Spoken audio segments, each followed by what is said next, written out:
Hi, welcome. Hi, thank you. Thank you, Leslie. It's such a great honor to be here. Yeah, I am so grateful that we found a time to do this and that you're willing to talk about your path, right? I'm always grateful for anyone who's willing to honestly share their story with me. Yeah, absolutely.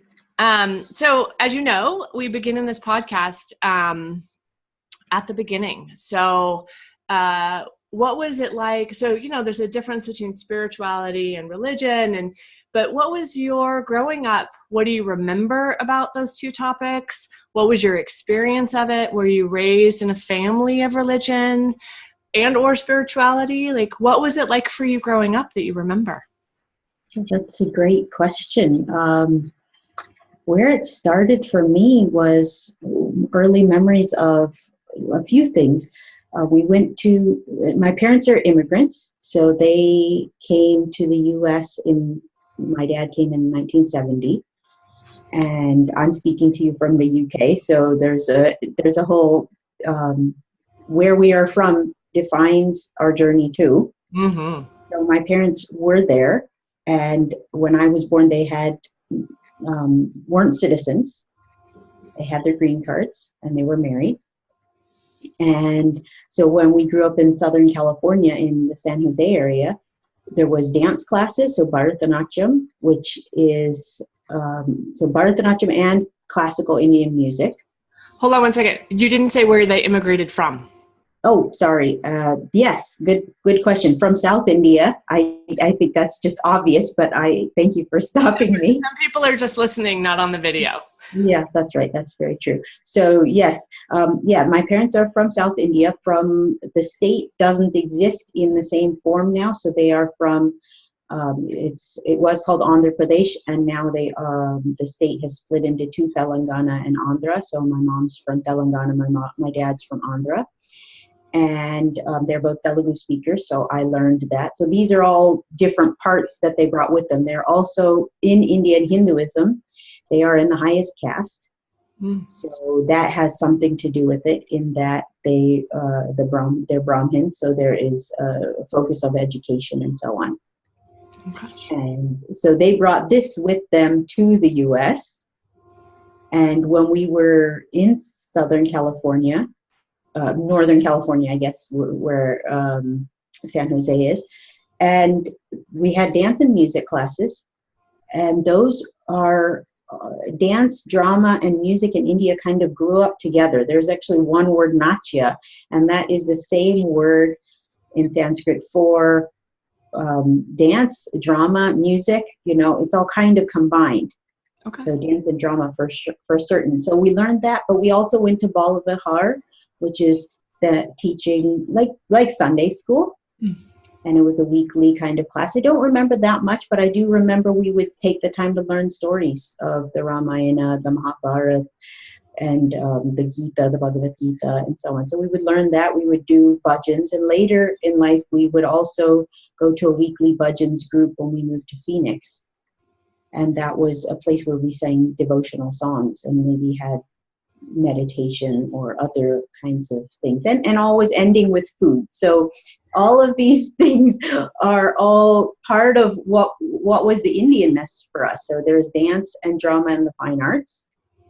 There is language, so we had access to Hindi to a small degree, Sanskrit, meaning that's the base language that percolates most Indian languages, and then the devotion, the praying or chanting or the stories and the mythologies around that. And that was the big part of it, yes. I find it really interesting that I asked you about your religion and your spirituality, and you brought in drama and dance and music. And so is that personally a way in which you enter into the spiritual life, or is that how it's held in your family or culture? I think it's probably a little of both. Mm-hmm. For the way dance and music are, classical dance and music in India, and there's many types, so I don't want to get too specific here, but in general, all of them were kind of created from what's called the Natya Sastra, which is sometimes considered the fifth Veda. So, and this is a holy treatise. It wasn't written at the same time as the other Vedas. It's written in later, and it is from the god Nataraj, and he kind of danced the world into existence according to this specific mythology.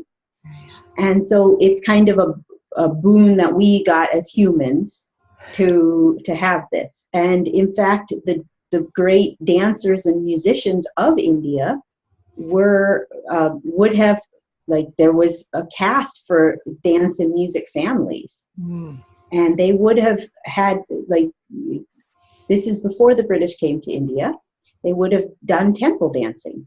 And so Devadasi from this particular caste would have learned the dance, and it's much like Shakespeare in teaching the stories of not just histories, often mostly spiritual and mythologies, but it's a storytelling dance. And so it would have been done in the temples, in front of the idols. Depending on the intimacy of that dance, the more general pieces are done outside in the temple courtyard, which are very extensive.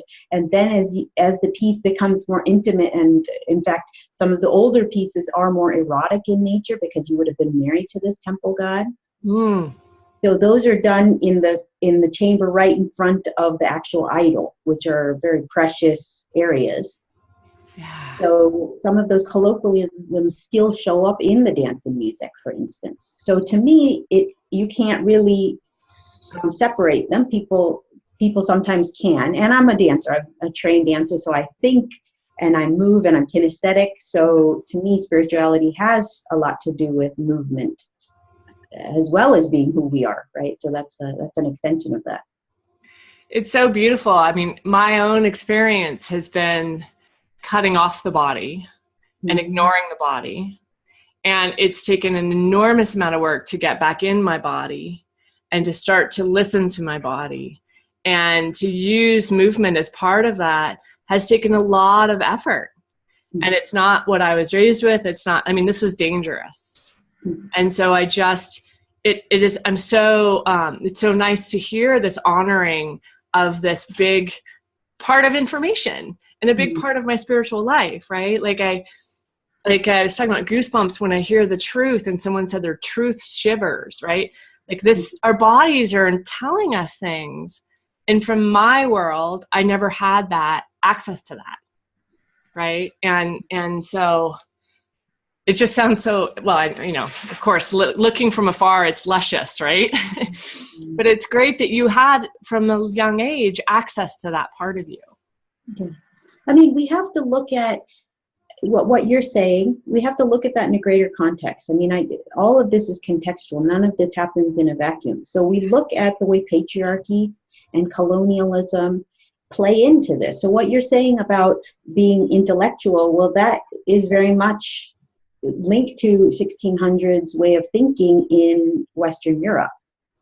And so we do. The spirituality got honed and pushed into one area and component, and the science got pushed, and that dogma got put into a different sphere. And part of that is to patriarchy, in meaning we are in control, or we dominion over others, including our bodies, our emotions, our truths. And so as women, that's a truth. And when we add, so there's the layer of within dance and within this spirituality, and this is white gaze and male gaze. So this dance was defined under patriarchy. It's the women who were dancers. And there's a very specific way the body shape was supposed to be. And like I said, some of the costumes and so on were in that vein. And then when we had the British come to India, and they changed the situation with their colonial and Victorian ideals and white supremacy, that added an overlay. So in fact, Bharata Natyam kind of became born out of its ashes. That wasn't the name. It Bharata Natyam literally means dance of India. And it was and then the temple dancing was banned after the British, because of, so that rule happened right at the time of Indian independence, but it had been slowly being denigrated. So that whole way of life, that whole caste and so on was kind of suppressed, and those marginalized stories, many different types of dancers, there's so many languages within the dance, there's so many perspectives shared in the dance, and that's all marginalized. And then what we have is this kind of draping and the covering, the sari kind of drapery that is now, all dances follow that, to kind of respectability of covering up the eroticness of the Bharatanatyam, covering up the, because to a degree it might have been topless, or the legs would have been showing in different costume styles, and the actual themes of what was danced. So we have to look at this, and it's no wonder that you have that experience of it's just intellectual, or we see this movement with the eye of patriarchy, with the eye of whiteness, because that's not respectable. Yeah. It's, how do you start to unravel that, right? Like, I mean, so you're raised with these things, and you're going along, right, which has already got the layers on it. Did you? Well, that's a topic. We'll hold that for a second. So, did you experience this growing up as spiritually feeding you? That's a good question. I would say the bulk of what we had read and seen and the interactions with other Indians, I don't think I found that enriching, to be quite honest. But I loved the dance from the beginning. And I realized right away, even though, because remember, my teacher at those days would have been Indian, was Indian, and that guru. So there is a guru-shishya relationship, the teacher-student relationship, and so on. So they're passing on this wisdom. It's an oral tradition, by and large, right? It's not like there's that much notation around the dance. We didn't have video cameras for thousands of years. So it's this oral tradition, but they didn't have a vested interest in talking about some of the things that were covered up. Did they have an acknowledgement of it? No, they did not. And I'll come back to why that's important and how I actually found out the truth later in my life. Absolutely. But at the moment, I thought, I want to keep dancing. I want to learn. And I was thinking, in my mind, I already understood this is a dance that would have been danced in front of God or for God, and that there's a spiritual component. And it bothered me that at least one of my teachers was very heavily focused on performance. And to me, there was something lost in that artifice, in that kind of rhetoric of, let's put on good shows, but in doing so, marginalizing people. And see what I'm saying when we talk about this in dance, like when we look at a Bollywood movie, for instance, and maybe your audience would be more familiar with that sort of trope, is we see the lighter skinned folks with the straight hair from the north. Or whiteness, meaning different type. The Indian dance was brought out from India first by Westerners, and so they would have like Martha Graham. She brought this. I mean, she's not the first, but certainly she brought her version of the interpreted dance and brought it to the West. So performing for whiteness is already a thing. Okay. So we're used to that. And so that even plays out, it's called internalized oppression.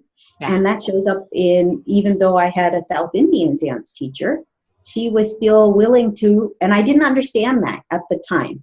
I didn't understand what was happening. But those kids who were white or who were lighter, so it's colorism, and this is This is colonial. This is part of that colonial influence again.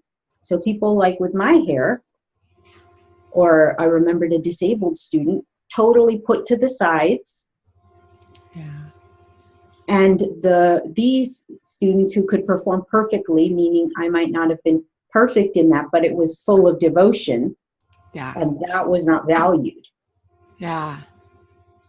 And so that was a big awakening later when I came back to it in my 20s and I did my master's research and I realized all these things. I actually found a teacher who was from the Scandinavian countries, and she had gone to France, learned from Ram Dass, a famous dancer, and then she went to India and actually learned at the feet of some of the best teachers, but she didn't get into Kalakshetra, some of the more modern schools. She went and learned at the feet of some of the most amazing dancers. Mm-hmm. And she didn't have a problem telling us the truth about the history. She wasn't invested in it. Yeah. Wasn't invested in, also just not I mean, do you think that your original teacher knew what she was doing, or had just so internalized all of this that she just was doing what she had been taught without question? Well, I've had several teachers, so I don't want to put them all in one bucket. I'm sure they all have their own stance on that. Yeah, for sure. The one that I had the longest, and that was most influential in terms of, I felt the most hurt under her guidance, and I actually quit dance because of it, was that I think it is internalized oppression. I think it is performing for dollars and capitalism, and her being an immigrant in the States and needing to, and I think she was at least a single mom for part of that. So she definitely needed to support herself. So I think all of these things played into that. And I think when I saw her perform, I saw that passion and that lighting up of that spirituality. And she didn't perform that often. She would encourage us to do so. And when the older, more experienced dancers dance, they bring this wisdom, because Bharata Natyam is all based on Shringara, it's love. So it's love in all its myriad of forms. And so the more rich experience you have, the better dancer you can be. So it's motherly love, it's devotional love like bhakti, it's romantic love, sometimes erotic love, depending on, who's your teacher in that lineage and specific pieces. So it's love in all these different ways. And when I would see her perform, I was actually shocked that she would do that. So it was in there somewhere, that original, that truth of, I'm a dancer, I come from a lineage of dancers, and this is a great art, and in doing this, I'm performing, this is my kind of bhakti to God. It's a dance for God, and so on. And it's and there's also an interaction with the audience, in that me dancing this way also can bring enlightenment, or something. There's an interaction between you and the audience, so it can elevate them too. Absolutely. So in your spiritual life, the mythology and those teachings weren't the thing that called you per se, but the dance was what did call you? Yeah, absolutely. And then, so you just took things like we do as a child, right? Took things for face value, just said yes to the adult. And then the beautiful and painful part of teenager and 20s is that we start to question things. We have, some people do. And so you started to question things, right? That's what I heard you say. Like you started. So tell me about that journey. Yeah, well, that journey was essentially at some point, for some personal reasons. There was, my brother had gotten sick, and it was a stressful time. And so as an early teenager, when I was starting to question this, and I didn't feel like I had the respect of my guru anymore at that time. I felt like there needs to be a level of respect and understanding between us, and there isn't. And I don't want to, I'd rather not dance then continue to subject myself to this kind of thing. And so that was, but I missed it. I missed it for years. And it actually took me till 23 to find a teacher. And that was my teacher, Johanna Hungel Darcy, that I mentioned. You know, she's from Finland, and she is Sweden, actually. And so she brought this incredible wisdom. So with that, she taught theory, which I wasn't getting from other sources. And also I was a teacher at that point. I was a science teacher, but I was pivoting into my master's in rhetoric. And in my degree in rhetoric, I had the opportunity and the guidance of my faculty advisor to explore how did that context of the dance change when the British came. So that was the beginning of this decolonization journey of, wow, what happened? What are the layers? So how did patriarchy enter into this? How did the British come and change that? And how did Indianness change? And so the topic of my research, in fact, in my master's thesis presentation, I did a couple pieces to illustrate what I was talking about.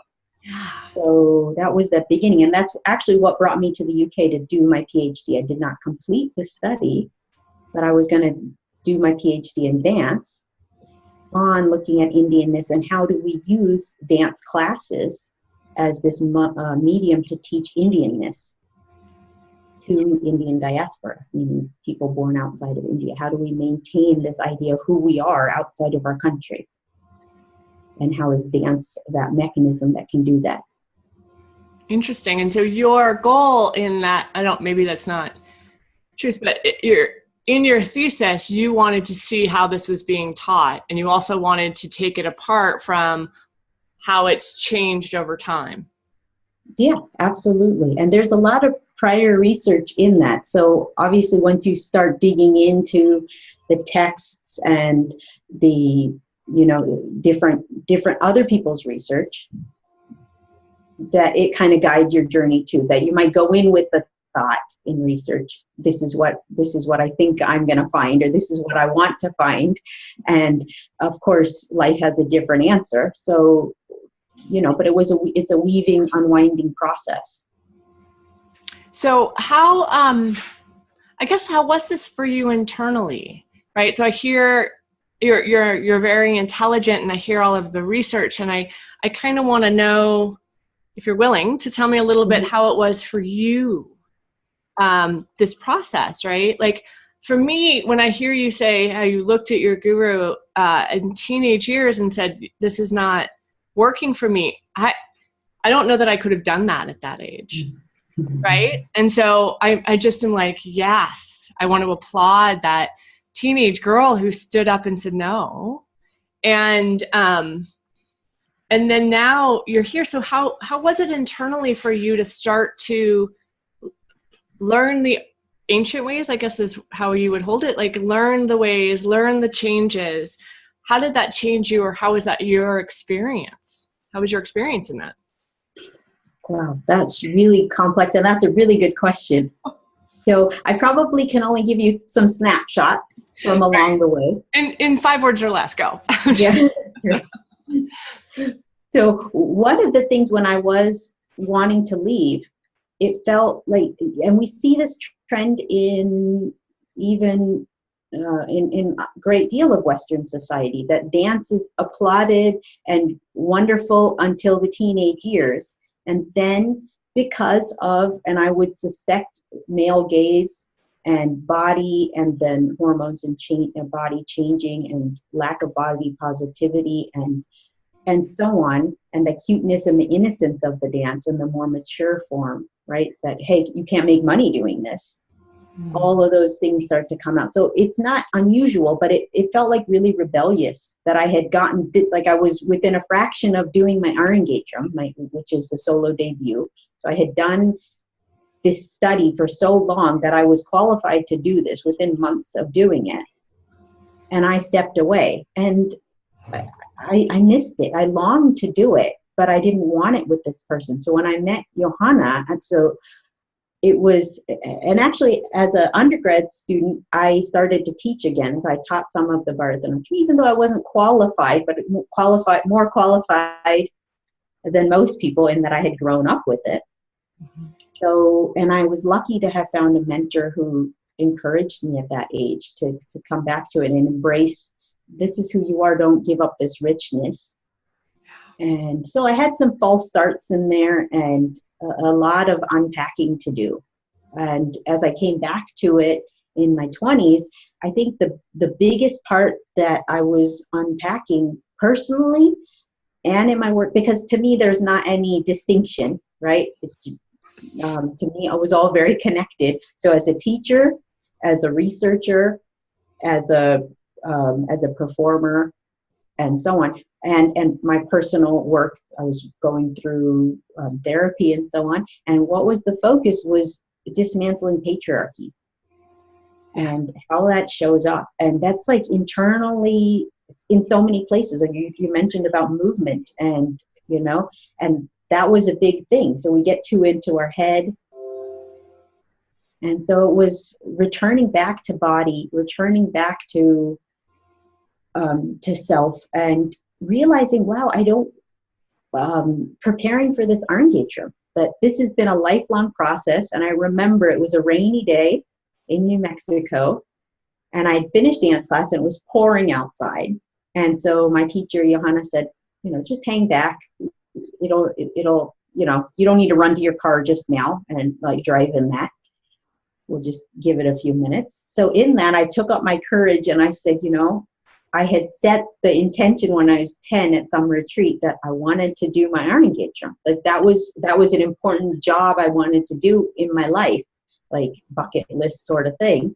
And so I took courage and I said to her, Johanna, I know that, you know, there's a lot still to learn, but I'd like for us to put a date on the calendar. Otherwise, I'm not running towards something, and I want to help get really focused. So we set a date almost a year in advance, and it took so much. Like there was hours of dance classes, hours of practice. And the thing that sat with me, and it's been a life lesson here, was she said, you're never going to perform 100%. Because here you're going to be on stage. It's hot. I don't know if you've ever been on stage. The lights are very blinding. You're wearing makeup. You're wearing costume and jewelry, and you know, because it's Indian bridal jewelry, and a specially made costume made out of sari. So it's quite a lot of pieces and pins and all this. It's not the most comfortable. You don't dance in that in class, right? Yeah. So she said, so you wanna practice like 110, 120%, and in the hopes that when you're on stage, you might get to 50% on stage. Yeah. So that preparation time, meaning it was a time for me to try to reconcile with certain relatives in our family. It was, how do I improve my teaching to be more authentic, meaning learned from Johanna about that. She is typical Scandinavian, keeping her emotions quite close to her chest, yet she dances with abhinaya. Abhinaya means the expression. When she dances, you can tell she learned from one of the best in the world. In fact, the person she learned from, Kalanithi Narayana, her face is the one that most people show in textbooks, in Bharata Natyam texts, of these are the perfect ways to show these emotions. Is it that your face should be a certain thing, or is it that there's a level of authenticity in that moment and that will show and be felt? Well, it's a little of both, in that the Natya Shastra, they talk about eyebrow positions and eye positions and head positions, and so like there's a lot of detail in how to do it. But then there's also the performance, and any live performance will fall flat if it's not also coming from inside. So yes, there is artifice, meaning it's got to look a certain way, but so Johanna was able to capture both, and she helped me do that too. to bring that out of me, push it out of me, because otherwise I wanted to hide. Right? You've been taught to hide and trained to hide, Yes, right? that's right. So there's so many things that I want to talk about. One of them, which is what I hear, is that you started by finally saying to your new teacher, this teacher, I want to do this. You started an initiation. Mm-hmm. Is that how it's held? Yeah, actually there's pujas, there's prayers around all this sort of stuff. We didn't do very much of those specific rituals. Mm-hmm. But yeah, I had set the intention at a young age that I wanted to do this.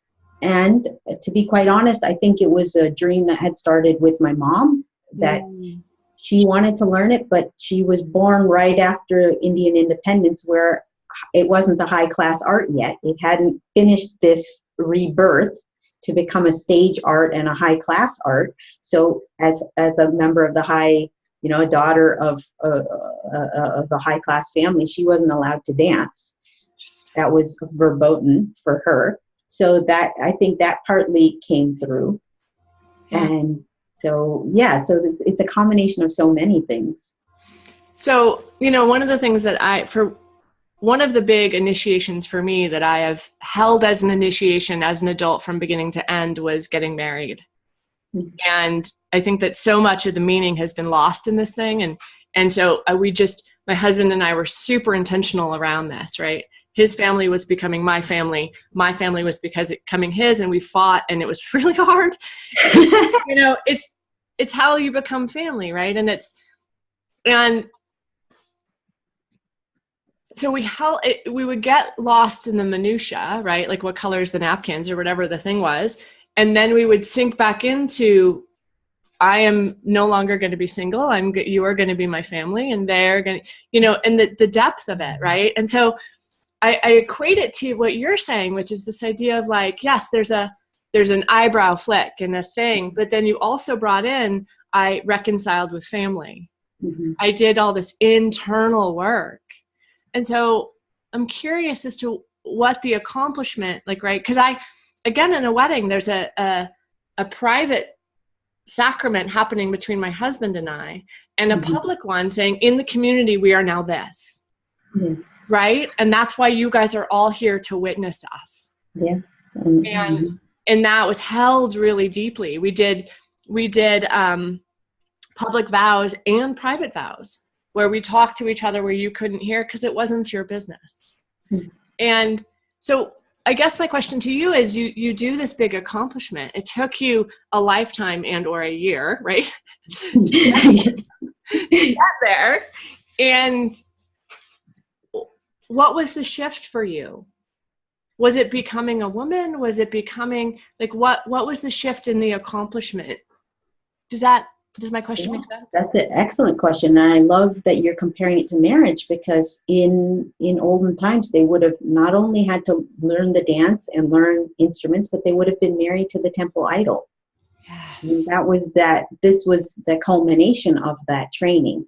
They also had the freedom to have boyfriends and sponsors and so on. So that was also there, but it was a ceremony too between you and the main temple idol, the male god. So it's for the Christians, it's like the nun. So for you, is it that becoming a priestess? I mean, oh well, there's a lot of patriarchy here, so I can't really make similar claims. That mostly it's the males who become the priests and so on. And so this was one place where a woman maybe had extra, that the bulk of women didn't enjoy the privileges of the dancers or the musician class. Mm-hmm. So maybe it was more akin to the kind of courtesan culture within Europe. Maybe that's a better analogy. But yeah, absolutely, that there is this vow between you and God now, but it's also it's your first public performance, right? The first time you take the stage by yourself, no guru. It's from that point on that you have your own thing. Like I tried to go back and study with Johanna some more after that, and it wasn't gelling anymore. Like that magic of being Guru Sishya was no longer appropriate. I could go and learn more dances. Of course, there's millions of dances and we can choreograph new ones or adjust. But that magic that was there was not there anymore. And so hold on a second. So is it that you're now becoming an adult? Yeah, absolutely. That's what the initiation is, the adult. Adult, but also adult. So an adult dancer, meaning that you are now allowed to create creations, teach, perform for money, all of these things that would have been that. So, and also because if we look at that, it would have also been a marriage too. So it's kind of hard to parse because marriage in those days would have been very young. Oh yeah. Right. Like thinking back to my own lineage, my grandmother and many of her sisters got married before their menses started. Yeah. So it would have been very young.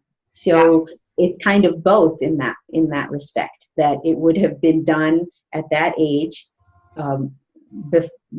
perhaps right around the time of your menses starting. So you're truly becoming a woman, but you're also becoming married in this kind of bond. So for me, I took it personally as this is something I wanted to do my whole life.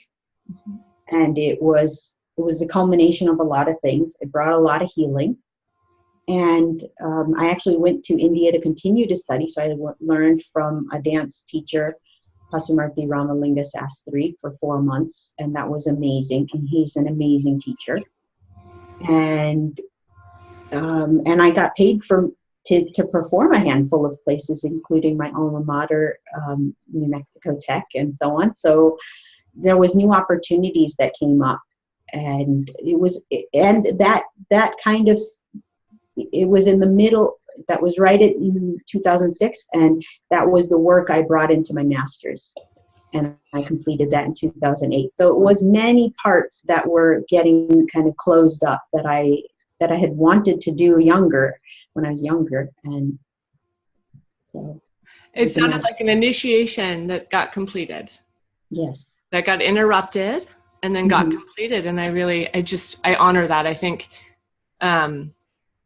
there's a lot of initiations that don't get held sacredly and get interrupted and then never get completed. And people spend lifetimes unconsciously trying to complete that. Mm-hmm. And so just because of time, but I think I want to have you back and talk about 16 other things. I love that. Yeah, it's so exciting to me. So let's jump forward to today, right? So what does your spiritual life look like today? And how are you incorporating these things, or are you still incorporating things? What does it look like right now? That's a great question. It seems that I purposely took some time off in the middle there to get married and have a daughter. I have a child, and she loves dance as well, ballet, but she's into that. So, but I'm integrating some of those themes of motherhood. We dance about motherhood, and now I got to live it. That, oh, beautiful, God, hey, you're so beautiful, come to me, or, these kinds of themes I dance so much, or talking about romantic love, and not being in a relationship that was equal or balanced or fair, or with that kind of love that would last forever. So when I came here, one of my memories when I first moved here was a man had gotten off a bus, and he turned around and helped his wife. I presume it was his wife, off the bus, and they're very old and they had wrinkly hands. And that I stood in the rain watching them get off because I had gotten off first, and I was like, I want that, to have that kind of partnership where we are looking out for each other in whatever way. And that's not the way the dance themes are. The dance themes are very much, hey, to a male God, hey, why aren't you looking at me, God? Why aren't you giving me the attention? Where are my blessings? You're ignoring me, you're flirting with her, whatever. These kinds of themes are so frequent because they're all different aspects of love, which is what dance, Bharata Natyam, talks about.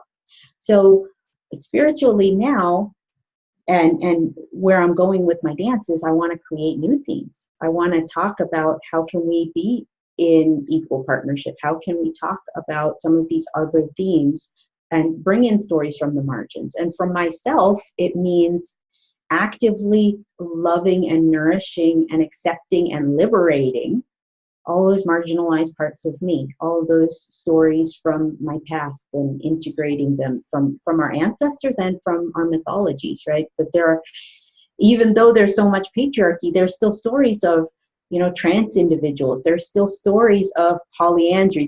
So there's places in these stories, of being born with a purpose over a course of generations to cause a certain thing, that we had that kind of power. It was written about it in these books. So finding that power within me, finding these marginalized stories and talking about them, writing about them, listening to them, acknowledging them. It's so beautiful, this idea, from what I hear you saying, is this idea of taking these deeply held traditions, acknowledging how they got distorted, and then also saying, I'm going to consciously create new ones, right? I mean, that's what I hear you saying, of saying, like, how do I, teach your daughter, right?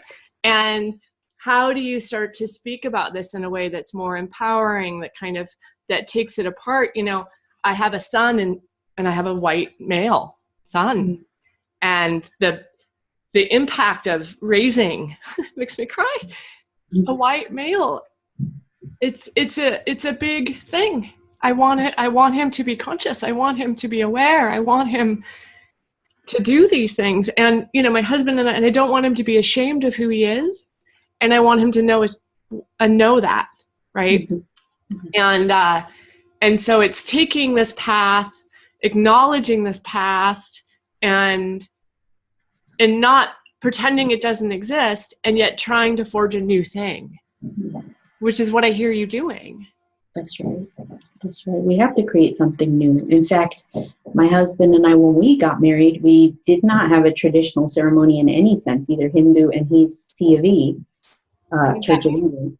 Church of England, yeah. So we got married in a beach with just two witnesses in New Zealand on Abel Tasman. So it's Adele Island, predator-free island, and we just spoke our vows and we did a blessing of the hands. I don't know if you read that, but do yourself a favor, have a tissue when you read that. It's such a beautiful reading, and we created our own thing, and we created our own tradition, and we go back to the ocean every year, not the ocean in New Zealand, although that would be fabulous. And we renew our vows. So it is. And one of the things I vowed to him is in working together to create new traditions, meaning it's not necessarily always one religion or one way of thinking. It's bringing these things in and being conscious of how do we do that. Yeah, that's beautiful. I love the idea. I mean, I do recognize that our marriage is a continuous recommitment. Mm-hmm. But we haven't done it in a formal way and said, okay, like, let's take that time and think about it and spend some time and make that recommitment to each other again. Mm-hmm. Not just, yeah, I still love you and yeah, I'm still married. You know what I mean? Pass the salt, That's right. But to also give it its sacred time, right? Its breath and space, and to honor that. I really appreciate that. So I want to be conscious of time. There's a couple things. One, which is, how can people find you and get a hold of you, and talk a little bit about your work today? Yeah, thank you. Absolutely. My website is manifestbydesign.com. And you can find me on all social media under @Anuradha Kowtha, and that might be a little trickier, but I'm hoping you have links provided. I will have links provided to everything, and one of them, I hope, a link to a visual of your dance. I'm working on that. That's a new goal. Oh, nice. Yeah, so absolutely, it's there. Part of the work that I kind of been trying to talk about here with you is the power of us, especially as people of color, is owning our labor, owning our work. Yeah. And so many people want to own my work in these ways and not give it to me, not give me the means of production to make my own art. And so we're luckily in a time where that's more possible. So I would like to work on that. I'm in fact trying to think of ways I can do online performances. So if there is, and dancing some of these new themes that I'm working on, how can we? So these are some of the new exciting projects in that, like you said, in my past, I had a lot of the, intellectual or academia, but now I think that's as far as that route is going to take me to decolonize. The rest is now, it's off piste, it's on my own way. And this is the way I'm choosing to do that. So hopefully we can create those kinds of systems that support a lot of other people, meaning a place where people of color can create their own things without then being taken advantage of. And I would say this is true for all artists and performers as well, because so much, if we're talking about a performance or an art exhibit in a museum, most of that is white males. And there's token roles for people like me. Like my dance would be an ethnic dance. And I don't want that to be the case. I want my story marginalized. I'm not saying mine is the only one that needs to be centered, but all of these rich tapestry of performance, of dance, of art that are from the world, all over the world, need to be put in the center. We need to have access to this. Yeah. So that's a bigger vision I'm holding too. Yeah.